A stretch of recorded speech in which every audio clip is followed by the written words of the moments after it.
Welcome all. In this video, we are going to talk about inch dia and inch meter. So we'll talk about what is inch dia. We'll try to understand with few examples. Then we'll look at few applications of inch dia. Similarly, we'll talk about inch meter. With the help of few examples, we'll try to understand its whole concept, and we'll look at few applications of inch meter. So let us start with the video. So first of all, let us talk about what is inch dia. Inch dia and inch meter are few terms which are generally used at construction site, right? For all chemical, petrochemical, fertilizer, refinery power and oil and gas projects. So let us try to understand what exactly it is. So if we have a pipe size and we know number of joints, so if we multiply both these items, we'll get the inch dia. Okay, now let us try to understand how we calculate with an example and how it is utilized during construction. So let us assume we have a 6-inch pipe and total length is 60 meters. Now we have to calculate the inch dia for that particular case. Now we all know the random lengths, whether it is a single random length or double random length.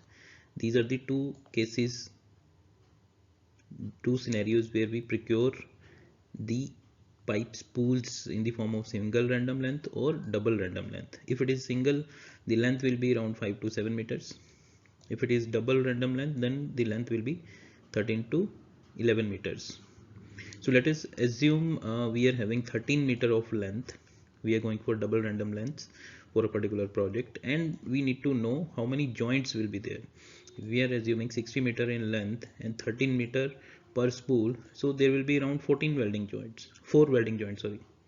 So we know the size of the pipe is 6 inch, and if we multiply 6 by 4, that is size in inches and number of joints, so we'll get 24.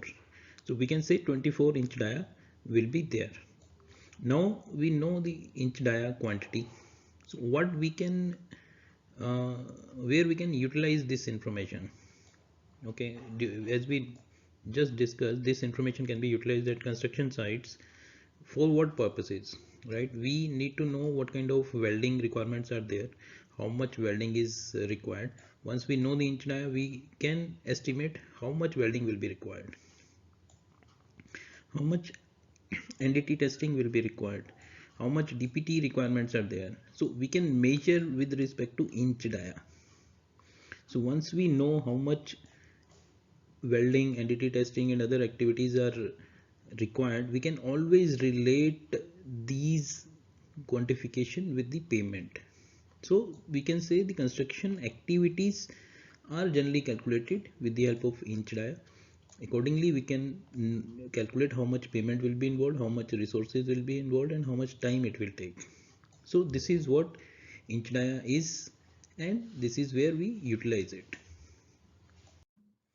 Now let us talk about the inch meter. Again, this is a term which is used at construction site, and most of the time we utilize this information just to quantify the piping, erection and hydro testing activities. Now let us try to understand what is inch meter and how we calculate this. Inch meter is nothing but a pipe size into length of pipe in meters. So just we need to remember this is in inches and this is in meters. If we have in other units, we can always calculate so that we can get inch meters, right? In inch dia we were talking about size and dia. Here we are talking about the length of pipe in meters.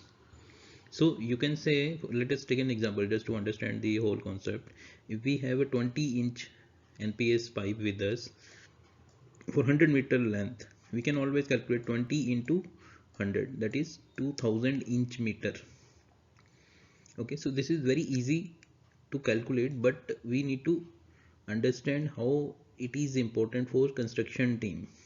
Now if we know 2000 inch meter is there, we can always calculate for erection jobs, insulation work, right? First we need to convert this information into inch meters, and then we can calculate how much activities, how much effort is required to complete that much inch meters. So we can say this inch meter will help us to estimate the construction activities related to erection and insulation activities. So once we know that, we can always calculate how much resources will be required, how much time it will take, and how much payment will be involved, right? So this is how the inch meter is calculated, and this is where we utilize this information. So this was a short video where we talked about inch dia, few examples and its application. Then we talked about inch meter, along with the few examples we tried to understand the concept, and we looked into the application of inch meter. So there is a quiz also, the description box you can check, the link is there. Along with that, there are a few more links related to useful courses and many more quizzes. So thank you for watching. See you in the next part.